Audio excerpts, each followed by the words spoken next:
हरे कृष्णा। तो आप सभी भक्तों का बहुत बहुत स्वागत है इस वृंदावन धाम में। तो आप लोग का बहुत बड़ा सौभाग्य है कि आप लोग सर्वश्रेष्ठ स्थान पर बैठे हैं।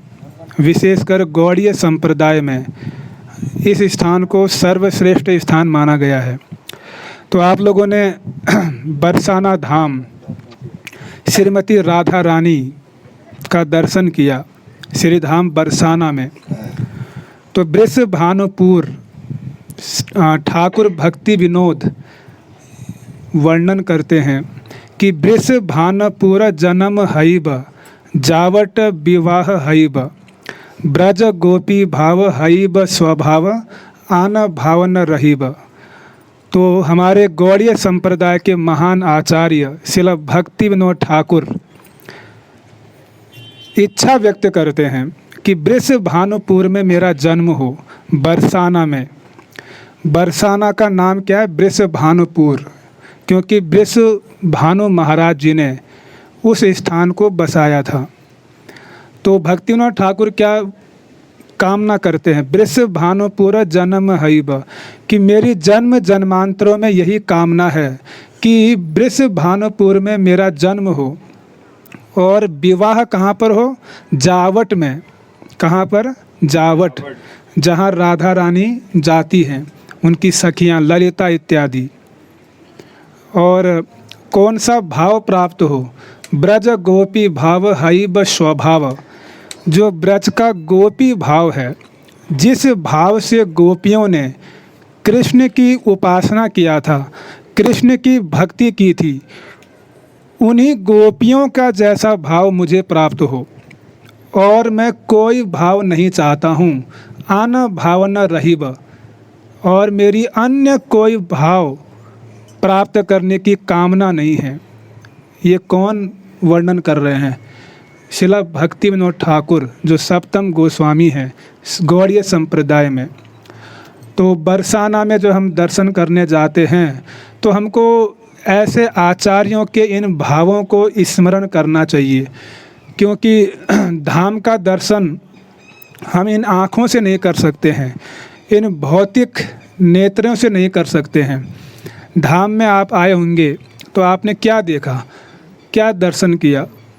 केवल बिल्डिंगें दिखी आपको, नाले बह रहे हैं, रिक्शे वाले चल रहे हैं, और पंडे लोग आपस में लड़ रहे हैं, कोई पैसा मांग रहा है। तो यही दृश्य हम लोगों ने देखा, ज़्यादा इससे कुछ और नहीं दिखता इन आँखों से। तो श्री धाम वृंदावन को कैसे देख सकते हैं? श्रील भक्ति सिद्धांत सरस्वती ठाकुर प्रभुपाद जी कहते हैं कि धाम का दर्शन आँखों से नहीं होगा, धाम का दर्शन कानों से होगा। किससे होगा? कानों से। जगत के बड़े बड़े विद्वान इस बात को स्वीकार नहीं कर पाएंगे कि धाम का दर्शन कानों से कैसे हो सकता है।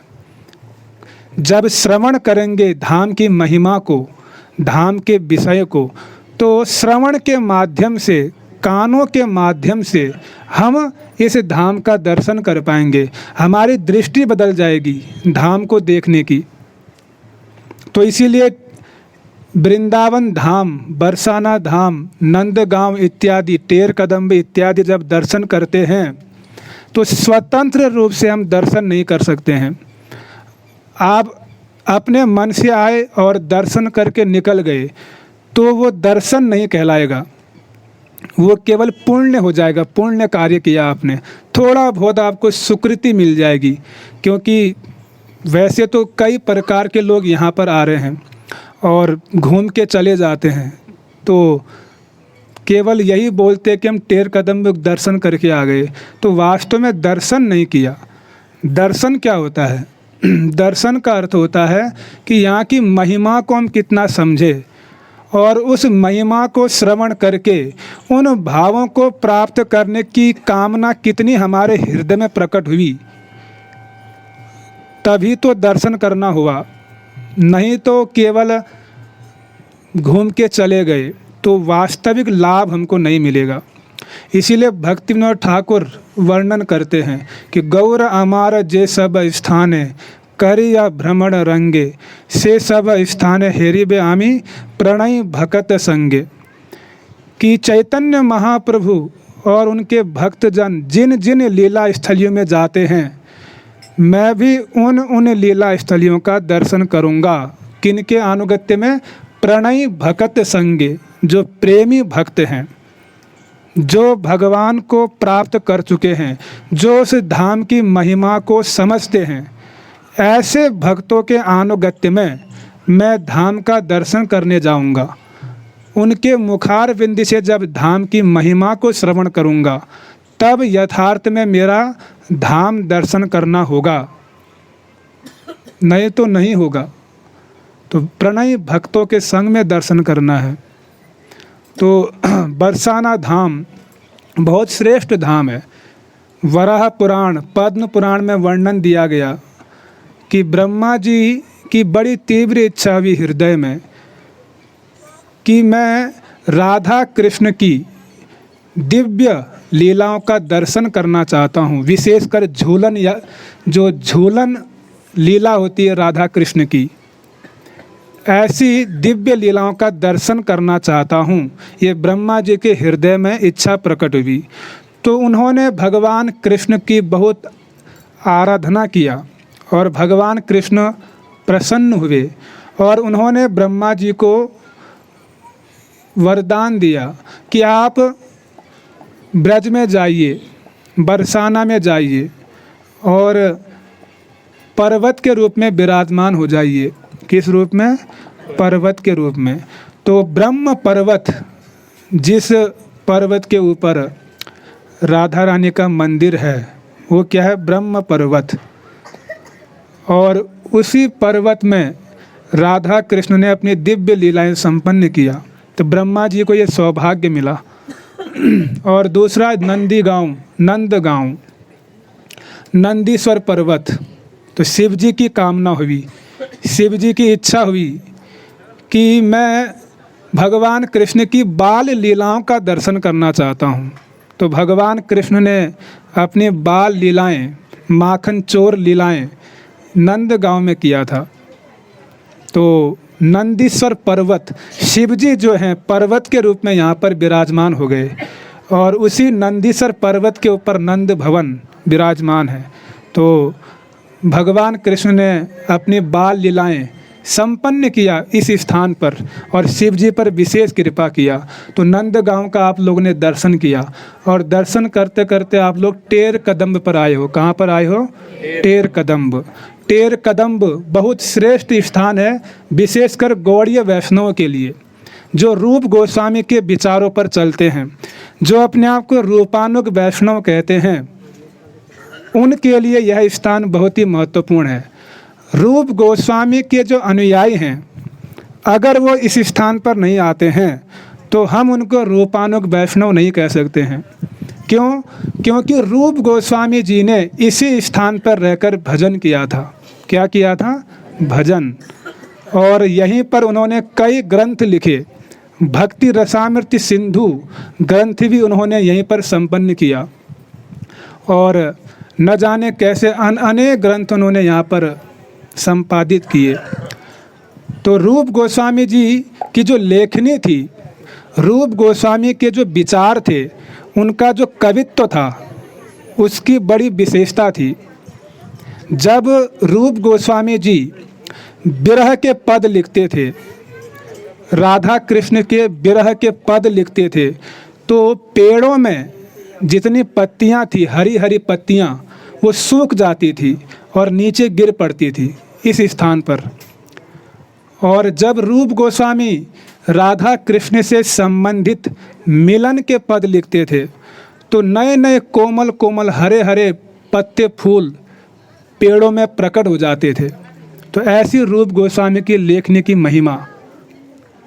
और रूप गोस्वामी के विषय में यदि हमको जानना है, उनके भावों को यदि जानना है, तो भक्ति रसामृत सिंधु, उपदेशामृत, उज्ज्वल नीलमणि और उद्धव संदेश, हंस दूत, चाटु पुष्पांजलि, निकुंज रहस्य स्तव, जो रूप गोस्वामी के श्रेष्ठ ग्रंथ हैं, इन ग्रंथों को जब पढ़ेंगे तभी हमको समझ में आएगा कि रूप गोस्वामी वास्तव में हम लोगों को कैसा विचार दिए हैं, तब समझ में आएगा। आ रहा समझ में? और हमारे भारतवर्ष में चैतन्य महाप्रभु से पहले भी जो है बड़े बड़े आचार्य हुए, श्रृंगार रस के भी आचार्य हुए। जयदेव गोस्वामी जी का आप लोगों ने नाम सुना होगा। जयदेव गोस्वामी जी श्रृंगार रस के महान आचार्य। स्मर गरल खंडनम मम शिरसि मंडनम देहि पद पल्लव मम उदारम, गीत गोविंद नामक ग्रंथ में उन्होंने ये लिखा। लेकिन जब रूप गोस्वामी के हृदय पटल पर यह लीला प्रकट हुई कि श्याम सुंदर श्रीमती राधा रानी के चरणों की सेवा कर रहे हैं और उनके चरणों में अपने मस्तक को झुकाए हैं, तो जयदेव गोस्वामी जी की कलम रुक गई वहाँ पर। और क्या सोचने लगे कि शक्तिमान कृष्ण कैसे शक्ति के आगे झुक सकते हैं, ये संभव नहीं, ये संभव नहीं। भगवान कृष्ण परमेश्वर हैं, तीनों लोकों के स्वामी हैं।